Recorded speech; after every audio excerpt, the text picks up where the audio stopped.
নমস্কাৰ আপোনালোকে চাই আছে খেলপ্ৰেমী আছাম হিমা দাসৰ ফালৰ পৰা অসমবাসীৰ বাবে এটা ভাল খবৰ ওলাই আহিছে। হিমা দাসে ইণ্ডিয়ান গ্ৰেণ্ড প্ৰিক্স যিটো নেকি তিৰুৱনন্তপুৰমত হৈ আছে আৰু সেই তিৰুৱনন্তপুৰমত হৈ থকা ইণ্ডিয়ান গ্ৰেণ্ড প্ৰিক্সত হিমা দাসে 200 মিটাৰ ৰেচত গ'ল্ড মেডেল জিকিবলৈ সক্ষম হৈছে।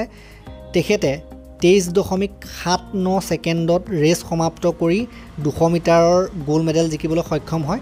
তেখেতৰ আন দুগৰাকী প্ৰতিদ্বন্দ্বী যি থাৰ্ড আৰু ছেকেণ্ড প্লেচ পালে তেওঁলোকে 24.81 আৰু 24.82 ছেকেণ্ডত এই ৰেচটো সমাপ্ত কৰিবলৈ সক্ষম হয়। গতিকে ভাল খবৰ, হিমা দাসৰ 2023 বৰ্ষটোৰ প্ৰথমটো মেডেল বুলি ক'ব লাগিব, প্ৰথমটো পদক তেখেতৰ 23 বৰ্ষটোৰ প্ৰথমটো ৰেচতে এইটো এটা সুন্দৰ আৰম্ভণি হৈছে বুলি ক'ব লাগিব।